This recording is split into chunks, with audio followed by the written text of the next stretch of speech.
It is in fact not the night. It is the night. It's evening. So yeah, day 48 is it? Is a very late start, but I would like to get some writing done today. So yeah, I'm gonna just show you where I'm sitting. Nothing's really changed since day 46. So yeah, I'll get something done. Today was just another busy day. It's one after the other when you're on a kind of like holiday vacation, seeing family and whatnot. It's a little hard to get anything done. Honestly, I didn't expect to go to the dentist in the morning, which kind of ruined my writing vibe because I generally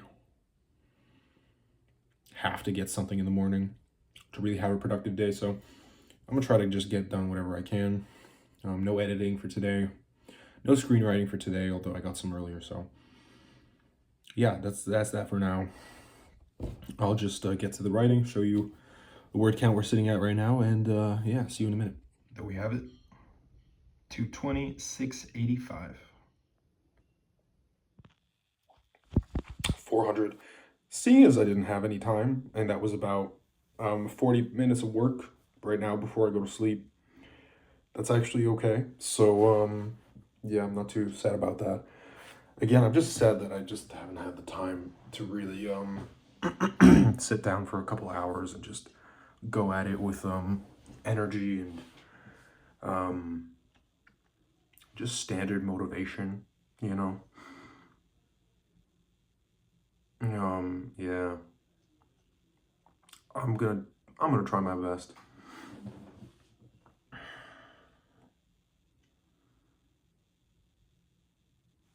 But yeah. It's actually interesting. The chapter I'm writing right now is called Family.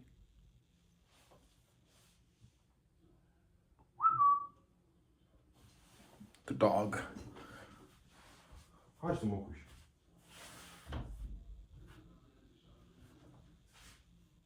Chodź. Dawaj.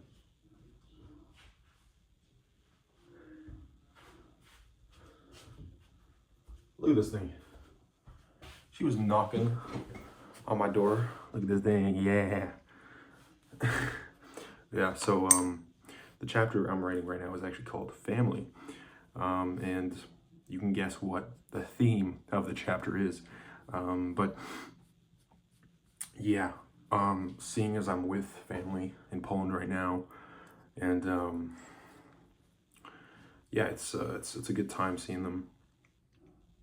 It's nice to be able to connect those things together, writing, and I actually got to see pretty much everyone out of my family today, so that was really enlightening. I haven't seen them in person in 2 years, over 2 years now. So yeah, just nice. It's just nice, and helps helps with family dynamics. I feel like family dynamics are super interesting to explore in fiction. The kind of different relationships people have, the positive, the negative, and just generally, I don't know, trying to explore things that you wouldn't normally explore, like things that are haven't been said before or that haven't been addressed enough, perhaps. And it's different. Like, I'm not necessarily channeling everything in terms of the themes and all that, because what I'm writing about is I only have cousins here that I know.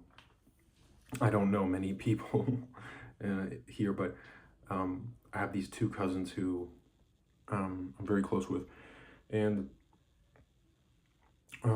my main character right now, he's actually cousins with very important two very important people in the story, and the relationships were very good at the beginning of the story, and then they kind of really devolved in this book and over subsequent years in the story, while my relationships have remained actually very, very good. The only negative aspect of it being I don't get to see them very often. So yeah, just kind of, it's a little sad, but it does give me ideas in terms of what if it went wrong, or not necessarily just my life, but like these dynamics of like you have these cousins specifically, right? And I feel like cousins aren't explored enough in terms of family dynamics. I feel like parents and sibling, close siblings like brothers, sisters, even aunts and uncles, I feel like are more explored. I feel like cousins aren't always that. Um, I don't know, focused on in stories. Like the cousin dynamic isn't like the central dynamic when it comes to family, but the main character doesn't have much family, kind of much like me, and that's um, I chose I chose that not because it's necessarily it doesn't mirror my situation. I just find it interesting, and I haven't actually read many dynamics like that where you don't have much family and you just have these particular people you're related to, but specifically when it comes to my character, he didn't actually know he was related to them for a long time, but he was close with them nonetheless.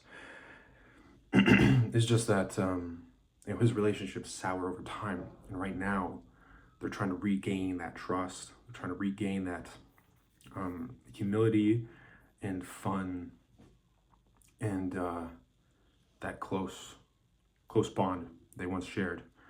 And that's a similar thing of perhaps how you know I don't see my family very often, especially these cousins. And talking online isn't the same. It's hard to kind of be really close talking online because there's just so much in the way of that communication. The bandwidth is so much shittier than like in-person interaction. So yeah, I've just noticed. Here, you want to go down? I'll go. Okay. Oh, yeah. I'll just open the door for him. Yeah, I'll take you along. Oh. But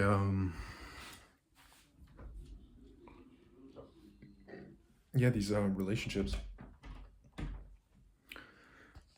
It's just interesting to think about how you don't see someone for a long time, or you're not on good terms with someone for a long time. For me, I'm on good terms, obviously.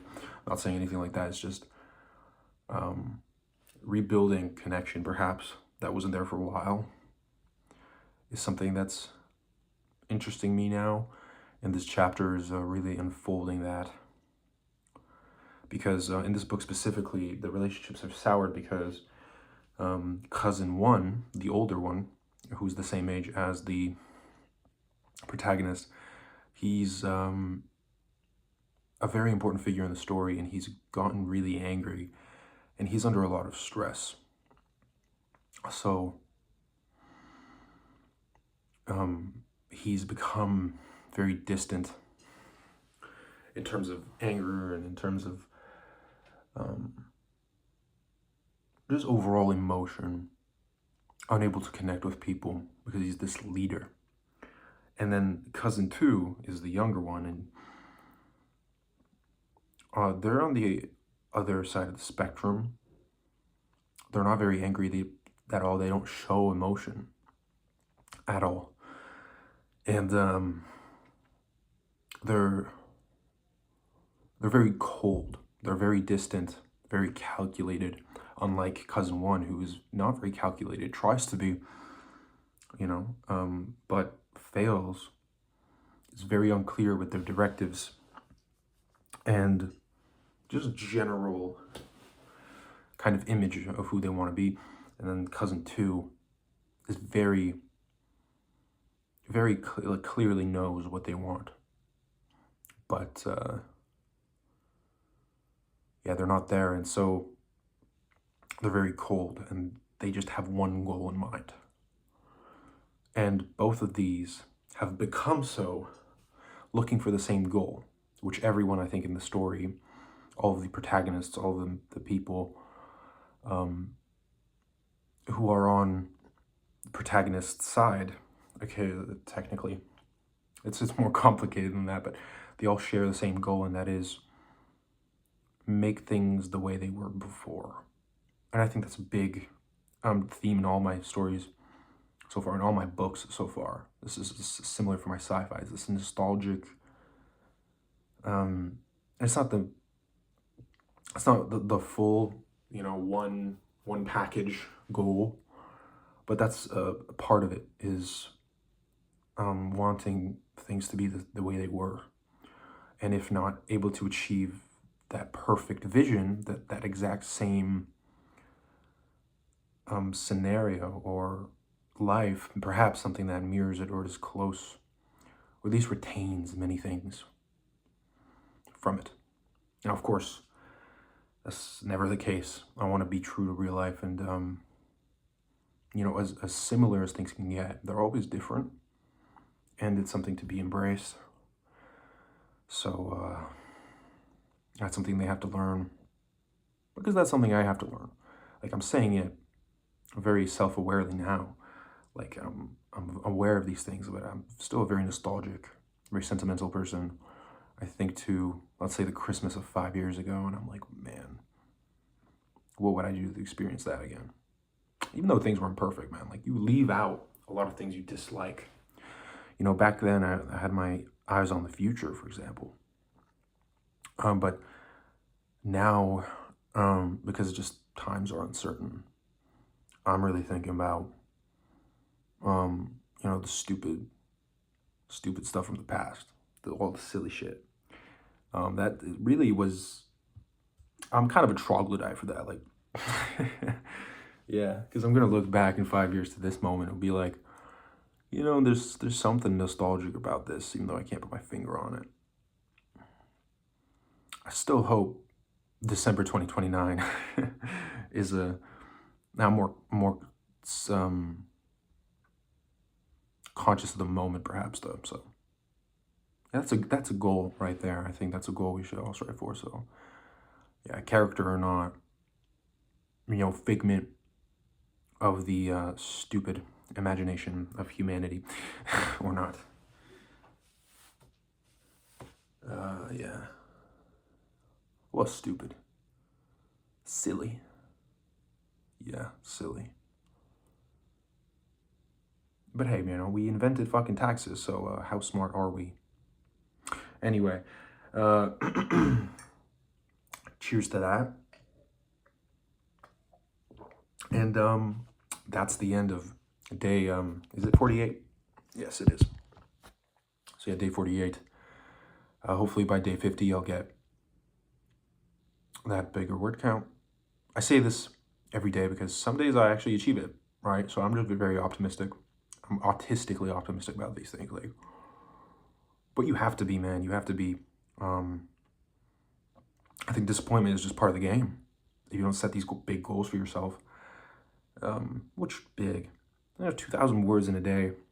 It's very achievable. It's just some days, yeah, the tail does not go your way. Sometimes you go to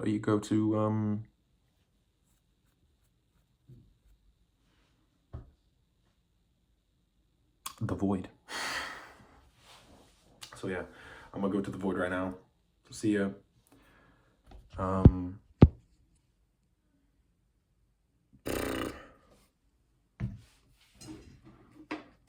This motherfucker says 2,000 words.